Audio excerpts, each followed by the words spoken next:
Watching Capital City Sunday. Former President Donald Trump won the Iowa Caucuses Monday night with a record-breaking percentage, solidifying his place as the GOP frontrunner. Florida Governor Ron DeSantis and former UN Ambassador Nikki Haley are facing added pressure to prove they have a path to the nomination. Take a look. Trump came away with around 51% of the vote. DeSantis and Haley well behind him. DeSantis took 21.2% of the vote. Haley 19.1%. Vivek Ramaswamy had 7.7% of the vote. He dropped out of the race shortly after the caucus and endorsed Trump. Let's bring in retired GOP strategist Brandon Scholes now. Welcome back to the show. Thank you. Nice to be back. Yeah, so this was former President Trump's first important step to the GOP nomination.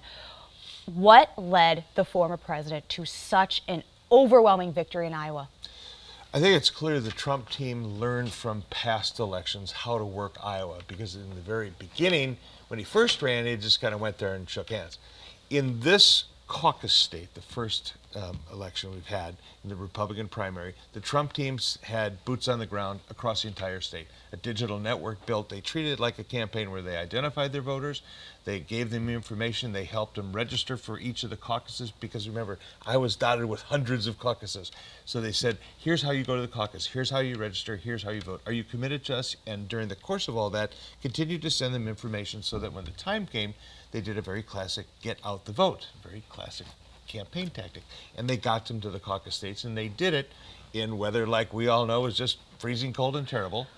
But and they turned them out. But at that same time, you had DeSantis, who visited all 99 counties. Ramaswamy had more than 300 campaign events. But that classic campaign strategy did not work for them. It's part of a strategy, Yeah. you know. Now, Trump, did not do a lot of events in Iowa other than rallies, whereas Haley and DeSantis and Ramaswamy and others did the kind of traditional go to event, trying to go to coffee shops and give themselves exposure, which you kind of have to do. But the question is, or actually the results show that their program on the ground of identifying, turning out their voters wasn't as good as Trump's. And maybe they didn't have him. Trump took all of the mega voters that he has, that base, very similar to Wisconsin, where there's probably about 30% or more, 35. Then he also brings in evangelicals. I think he also brings in that group of people who just don't want Joe Biden again as president, and they want somebody who they think is going to win, And if it's Donald Trump, they'll vote for him. And if it was Ron DeSantis or Nikki Haley, they'd vote for them. So Trump is a winner, and clearly he's a 30-point favorite. And that's where he took his votes in.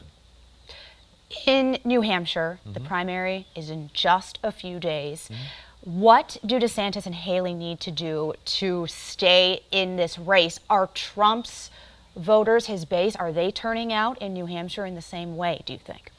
I think you have to assume going forward between now and whenever we finish up with all these primaries and caucuses that the Trump operation in key states that have large delegate counts are going to have programs similar to what they exercised in Iowa. And they have the model, they have the way to do it. So I think you can expect that as a base for the Trump campaign.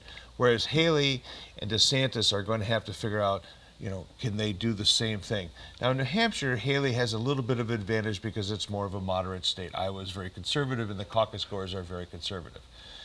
That didn't help Ron DeSantis very much, but in Iowa, it could help Haley somewhat. The field is also cleared now. Now it's DeSantis, Haley, and Trump. And so, that's what people will look at. You're not going to have Chris Christie and all these other people coming in and going. New Hampshire is going to be an interesting state because they have 25 candidates on the ballot because they have a low access. You pay $1,000, you're on the ballot. And it's interesting because out of the 800,000 voters, half of them are undeclared as party status. So you have Republicans and Democrats and all these undeclared, and you vote in that primary. So they can cross over. How do Haley and DeSantis then cut through that? It's probably an advantage to Haley because of the more moderate position of New Hampshire voters. DeSantis could recognize that, and even though he's gone to New Hampshire, he's also going down to South Carolina, which is coming up, after New Hampshire, trying to take away some of Haley's base as former governor of New Hampshire. So if Trump, who is doing well in South Carolina, and DeSantis goes and pulls some votes in South Carolina, that's going to put Haley in a tough position. So, But she needs to score well and do well in New Hampshire. Right now, the polls say it's about 50% Trump, 30% Nikki Haley, and then Ron DeSantis is somewhere down half that. If that happens and Haley performs well in New Hampshire, then people will say she's got life. And if it doesn't, then she too is going to be in a scramble position. By the end of March, more than 71% of the delegates will have already been awarded. Our primary in Wisconsin is April 2nd. So what can Wisconsin voters expect by the time this rolls around for us?